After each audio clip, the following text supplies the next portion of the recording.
Welcome to the channel. Today's video, we are going to hopefully be kind of moving some stuff around, getting the corn head attached to the combine, and we're also going to check some corn just to kind of see where we're at. It's been raining here for probably almost 2 weeks now, so it's very wet, and in fact the humidity levels have been close to 100% for the last like 10 days, which caused all of the hay bales in the barn to get a surface mold over the top because the humidity had just absorbed it. So I've been dealing with that, which really sucks because it was a lot of nice hay, and it's not in the middle of the bale. It basically just needs blown off, brushed off, and it's fine. But it's just one of them things. Things could be a lot worse. You know, definitely my prayers and condolences to all the people down in Florida, North Carolina, Tennessee that were affected by Hurricane Helene. That's terrible. So again, my prayers and condolences to all them people. Before we jump into things with the John Deere 3300, we're just going to take a walk down to one of our cornfields down below the barn here and see what it looks like. I also have not been able to put any wood in the basement since the last episode of Firewood Fridays. Everything is obviously soaked other than under the tarp.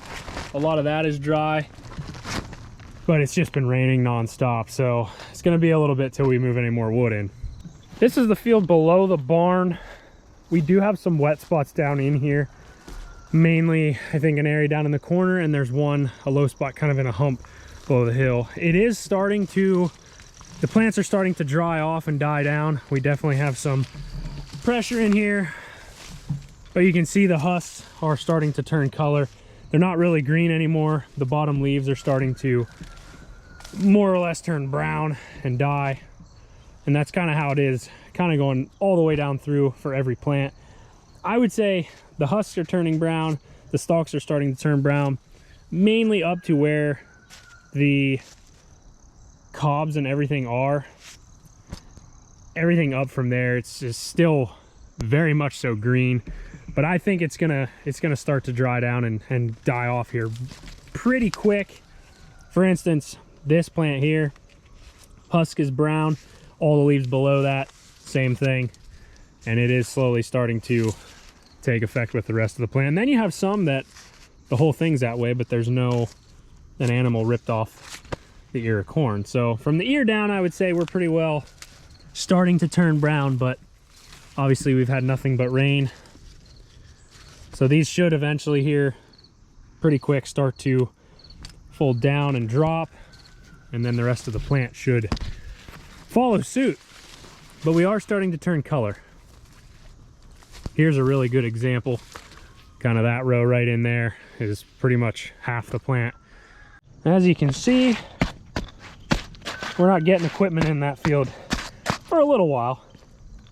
I'm not exactly sure how this is going to go, but I'm going to try to hook the four-wheeler up to this wagon and see if it'll pull it out. There's definitely some weight on here, but I don't know how much exactly, but I'm going to try it. Worst case scenario, I'll have to get a different piece of equipment so I can pull the wagon out. And I may even have to get a piece of equipment to lift those heads off because I don't know that the feeder house on the combine is going to go high enough. So we could be getting something different anyway.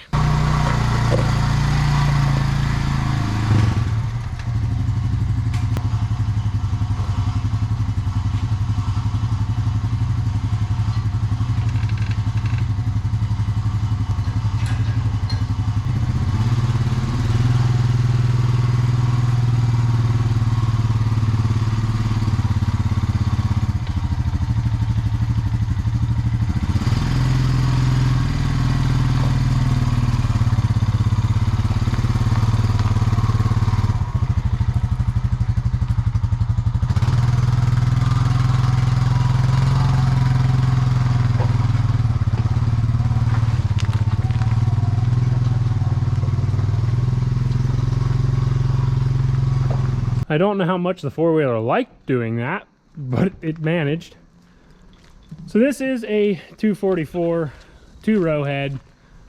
I actually found out, I think the 3300s came standard with the 244 and a 343, I believe is what they were. But I have found and done some research where people actually ran a 443, which is a narrow row, 30-inch row head, and had success doing that. So I could eventually upgrade that to a 4-row head. The 444 is a wide row head. That probably adds way too much front end weight, so that probably wouldn't work. As far as the grain head, I have no idea what model this is. From everything that I've done, this is 10 foot. It's not in the 200 series, it's before that.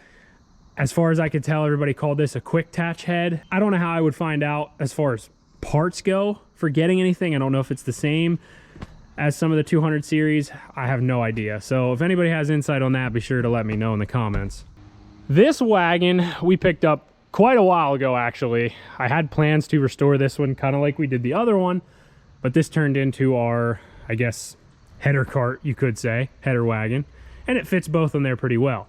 I have thought of a new plan that I would like to use this wagon for, so these have to come off, unfortunately. And again, it almost looks like it's too high to even get the feeder house up to even lift them off. So if that's the case, it's one of them things where it doesn't really benefit me to have them up there if I need a piece of equipment to get them off. I am going to, however, try to get them off with just the combine feeder house and see if I can lift it high enough, and maybe it'll surprise me. I have no idea. Another thing I could try is parking on the low ground and have the combine up top somehow. But we'll see what happens with that. I'm not really sure, but I do have future plans with this, which will be in another video. I'll pull the combine out and we'll lift the feeder house up and see if we can pick that grain head off first.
I don't know. To me, it looks almost like it's not going to go high enough. It's going to be close. So I might have to move this to where it's kind of on lower ground and have that on higher ground. I'm not sure. And of course, it's starting to rain again.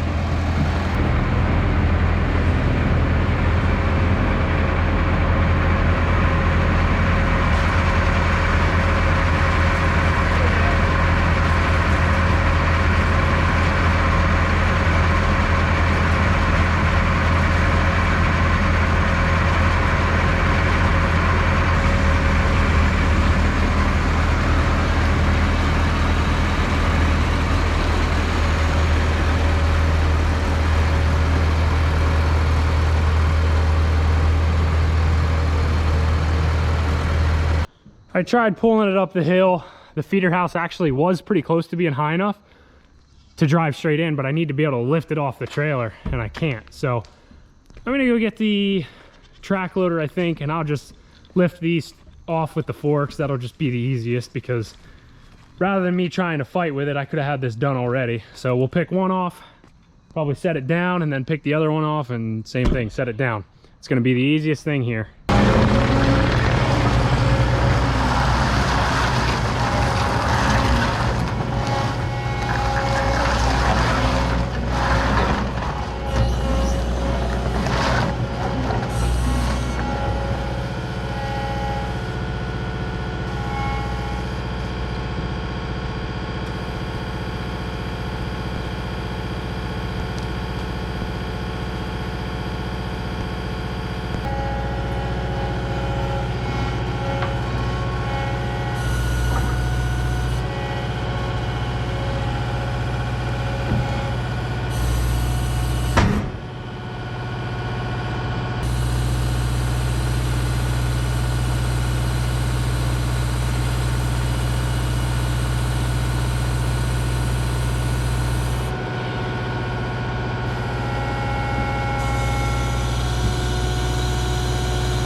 The grain head is moved in to where I was hoping to put it. I'm hoping that it's enough room with putting the combine back in here. I don't really remember exactly where the rear tires came. They came somewhere back in here.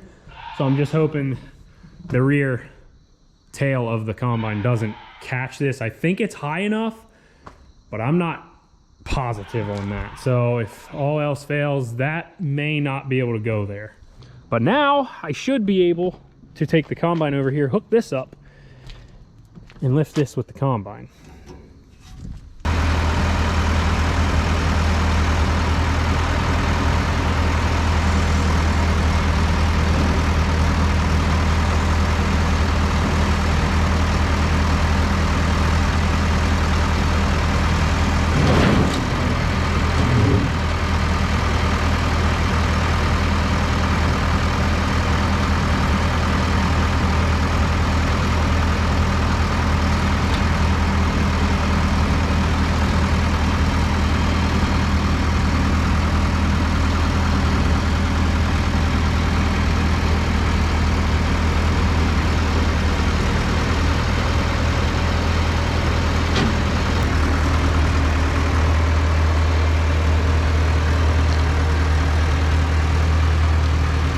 She looks good with a corn head on there.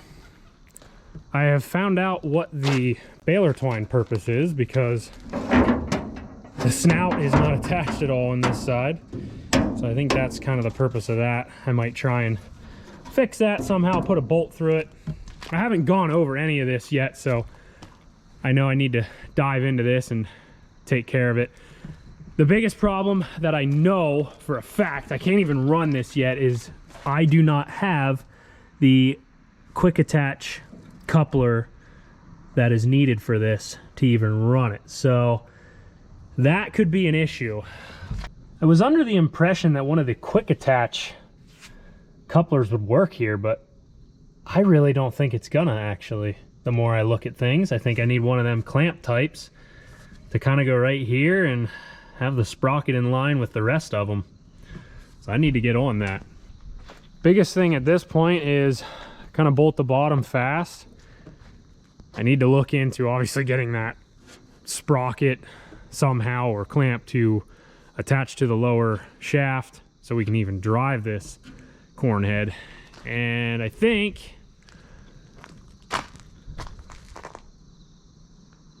I'm gonna probably put this away for the night and put the wagon away. Kind of get everything put back in place how it was. This is, I'm sure, gonna stick out, but hopefully we don't hit that. The plus side, combine goes right back in where it was, and we didn't hit the grain head.